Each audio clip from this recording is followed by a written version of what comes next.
Wendell Lane Diaries. You shouldn't. Written by Vincent Vena Cava.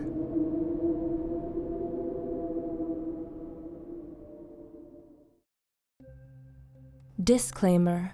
I am not a paranormal investigator. I'm an author. While looking for inspiration for a book, I came across a series of stories surrounding a home in the American Pacific Northwest. It is an extremely unextraordinary-looking house in an extremely unextraordinary-looking residential neighborhood. But the stories that have emanated from its former residents and the people who lived in the town that it's located in are quite extraordinary. Through my research of the house on Wendell Lane, I have come across accounts that range from the supernatural to just plain bizarre. In order to protect the privacy of the people in the town and the current inhabitants of the house on Wendell Lane, I have not only changed the name of everyone in these stories, but the name of the street as well. Wendell Lane is just an alias for the true location of these accounts. Alan Palmer lived in the house on Wendell Lane from September 2002 to July 2003. After months of trying to contact him about his time there, I finally received an email agreeing to set up a meeting. Quite a few of the house's prior residents had turned down my requests for face-to-face interviews, so I jumped at the chance to talk to him in person once the opportunity presented itself. Palmer, who worked as a socioeconomics professor at the University of Washington, arranged to meet me and talk over drinks at a place of his choosing in downtown Seattle. The bar was called Oliver's Lounge and was located in the historic Mayflower Park Hotel. Upon arriving, I was surprised to see just how crowded it was for 3 p.m. on a Tuesday. There were people seated at nearly every table while food runners and waiters dressed in white servers' jackets and black bow ties hustled and bustled about the room, bringing people their orders. Windows stretching from floor to ceiling allowed for an ample amount of sunlight to illuminate the space, giving it a genuinely creepy and inviting ambiance. I spotted Palmer in the corner, sitting at a small, high table and sipping on a glass of scotch. He greeted me with a hearty handshake and a bright smile after I introduced myself to him. The man was graying a little around the ears, and I could tell shortly after meeting him that he was incredibly intelligent. But aside from that, he seemed to have the demeanor of a fellow 15 years his junior. Palmer was a light-hearted gentleman who loved a good joke, and he insisted on telling me a few of his favorites before I turned my tape recorder on. Once he had his fun, we started the interview. Believe it or not, you're not the first person who's tried to contact me about this time I spent living on Wendell Lane. Apparently, there are all kinds of ghost enthusiasts out there who've heard about the house through the various online forums these types of people tend to frequent. Nerds, losers, you know the type. They spend their time sifting through thread after thread on the internet, pretending that they're doing something productive with their lives. Hell, most of them are probably overweight man-children sitting in their parents' basement and conducting their research in between anime cartoons. Palmer let out a laugh, seemingly pleased with his depiction of the paranormal research community. I decided to omit the fact that I first heard about him through one of the online forums he was talking about. He took a sip of scotch and continued on. So naturally I ignored your emails thinking you were another one of those ghost geeks. It's strange, I probably wouldn't have agreed to meet, but I came across one of your books by complete accident. My nephew mentioned your work in passing when I was over at my brother's house for dinner a few weeks ago. I put 2 and 2 together and realized you were the same author who had been emailing me, so I figured, why the hell not? I'm game to talk about it if you are. Although I must admit, my story probably isn't as interesting as demons or monsters or whatever the hell it is you write about. Not a whole lot happened while I was living there. In fact, the only reason I lived in the house for such a short period of time was because an old colleague of mine offered me a full professorship here at the University of Washington not long after I purchased it, and the commute was just too far. My workplace at the time had no job security. I was on the chopping block every year or so, and there was no way I could turn down the offer. This was before the housing bust of '07. It was a seller's market. Banks were giving away loans like there was no tomorrow, so it wasn't difficult to turn right back around and flip the place. Hell, I even made 30 grand. I love Seattle. The weather sucks, but the city has culture. We made small talk for a bit. He told some stories about work, his travels to Europe, and even asked me about some of the upcoming books that I've been working on. I was beginning to wonder if flying all the way out to Seattle to speak to him had been a big waste of time. After all, Palmer appeared almost completely uninterested in discussing any and all aspects of the house. I directed his attention back towards the reason why we had met when I asked him to describe the most bizarre encounter he could remember having in the short time he lived on Wendell Lane. Now you're starting to sound like the internet ghost geeks. Fine. Let me think. Like I said, nothing really strange ever happened. That's why He paused for a moment and looked out the window towards the street. There was one thing. I had almost forgotten about it. The TV incident. It was a Friday night in June, about 1 month before the house sold. There was nothing on. You know how crappy television programming can be on the weekends? Especially in the summertime. I was scrolling through channels on my TV's menu looking for something to turn my brain off to, when the title of a show caught my eye. It was called You Shouldn't Watch. I figured with a name like that, how could I not give it a go? Also, the show was on a channel I had never seen before, channel 732. To be honest, I don't watch much TV, and when I do, I don't usually venture out of the HD channels, so I wasn't even sure if it was covered under my cable package. Now, I don't know what yours looks like, but the way my cable provider's menu was set up, different colors are used to distinguish between different types of shows.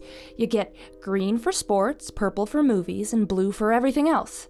However, the menu color for this particular show was black. The text was yellow, which was also unusual since the show's title is always written in white. Even the font was different. Don't ask me to describe what it looked like because I really can't recall. All I know was I had never seen letters written in that way before. I know that sounds odd, but the best description I could give you is that even though the lettering looked completely alien in appearance, my mind could somehow interpret what it said. You shouldn't watch. Now I'm starting to sound like the internet weirdos. Palmer polished off his glass and called the waitress over to order another drink. Anyways, from the very second I turned on the program, I knew I was watching something very strange indeed. The black and white picture on my television was of a mostly empty room. There were no visible windows or doors. The place seemed cold and uninviting, like how I'd imagine a jail cell in Bangladesh would look. Not dead center, but slightly off to the left of the frame was a man sitting at an old rusty table. He was shirtless and looked to be very malnourished. It reminded me of those old photos you see of the Jewish people who suffered through German concentration camps during World War II. I remember wondering if he was a prisoner there. The frail man wore a pair of tattered slacks, but no belt or shoes. His mouth hung open agape as if his jaw was too heavy to close. There was no music or dialogue. The only noises radiating from my speakers were the sounds of his wheezy, raspy breaths. God, it sounded like he was suffering from emphysema or something. I followed his gaze down to an old rotary phone sitting on the tabletop. He just gawked at the thing like a buffoon while I stared at the screen, mesmerized by the odd scene taking place on my television. I hit the info button, hoping to read a synopsis of what the show was about. But of course, there was nothing, so I just kept watching. For minutes, he didn't move.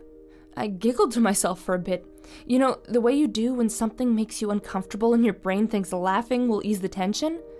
The whole time I was waiting, hoping for something that resembled dialogue, anything to prove that I was just watching some weird movie and had simply turned it on at the wrong time, but nothing ever happened. Perplexed and a little bit bored, I stood up from my couch and headed over to the kitchen to rummage through the fridge for a little late-night snack. I was about halfway done making myself a sandwich when I heard the most terrible noise. Palmer paused briefly. At first, I thought he had stopped his story because of the waitress returning from the bar with his drink, but he barely acknowledged her presence.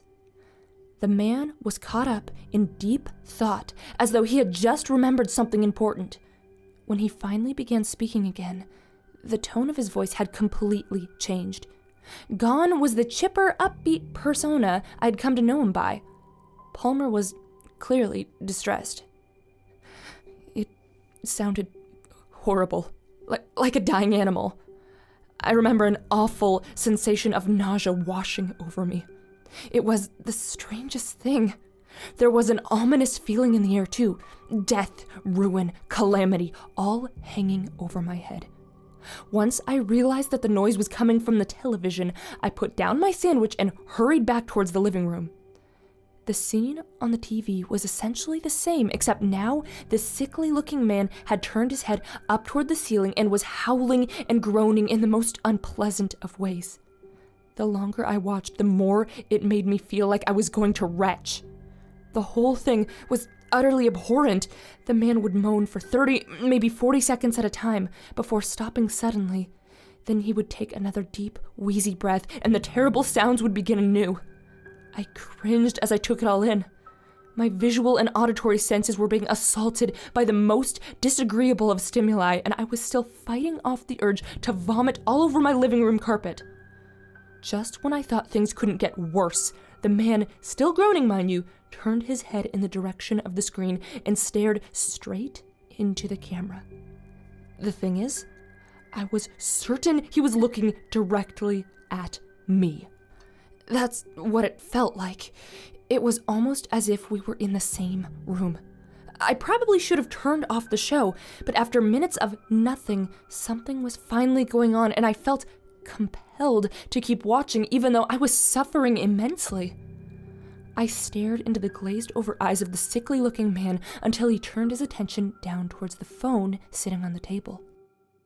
Palmer hunched over in his seat and removed his glasses.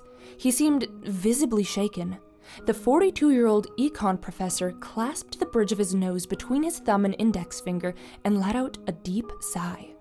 Beads of sweat had begun to form on his forehead. I'm sorry, forgive me. I haven't thought about this night in a long time. I suppose it's possible that my mind pushed this episode to the back of my consciousness and I forgot all about it. Kind of a defense mechanism kind of thing. I've read about case studies where Army veterans who witnessed horrific events develop amnesia about their time in the military. It seems as though I may be going through something similar, except as I sit here and talk to you, everything begins to come back to me. I asked him if he wanted to continue. He agreed and then resumed his story. His hand quaked violently as he lifted the phone to his ear. His arms were rail-thin and looked as though he was struggling mightily to hold it in place. With his other hand, he clumsily started spinning the rotary dial. That's when my cell phone started ringing. A chill ran down my spine. My nausea got even worse. That ominous feeling in the air transformed into full-on horror. I prayed with every fiber of my being that it was a coincidence as I looked at my phone's caller ID. You have no idea how bad I wanted the number to be one that I recognized. I didn't recognize it, of course. Hell, it wasn't even a number. It was something else entirely. In that same strange alien text from the TV's menu were the words, "You shouldn't listen," written where the caller's number should have been. That was enough for me. I hung up the phone and reached for the remote on the coffee table. I must have pressed the channel button a dozen times, but the picture never changed. I tried the power button and still nothing happened. The man began to dial the phone again. Once more, my phone started to ring. Palmer had gone pale. He looked completely different from when I first met him, the polar opposite of the smiling man who shook my hand earlier. I tried to turn off the TV manually. I even unplugged it from the wall. But by this time, I knew it would do nothing. The sickly, pale man continued to stare at me. His horrible, empty gaze felt as though it was tearing me to pieces. Stomach bile slowly started to crawl its way up my esophagus. I don't know why I answered the phone. I couldn't help myself. Maybe I thought if I did, then it would all just end. My finger trembled as I pressed the answer button. I slowly lifted the phone to my face. I didn't even need to say hello. He just began speaking as if he was watching me answer the phone through the television screen. And perhaps he was. Tears began to well up in Palmer's eyes. I tried to tell him that he didn't need to go further into detail if he was uncomfortable, but he kept talking as though he never even heard me. By that point, he would have finished his story even if there was no one sitting across the table from him. He spoke to me in a terrible voice. It sounded like he was gargling shards of glass. His lips moved on the screen, but I could hear him clearly over the phone. He said, "You shouldn't tell." Then in one horrible, inhumanly quick motion, he leapt out of the frame as the screen went to black. "Jesus Christ," he said. "You shouldn't tell. Did I just tell? Please, does that mean I just told?" Palmer felt silent and stared awkwardly into his glass for a moment. Then he apologized and excused himself from the table.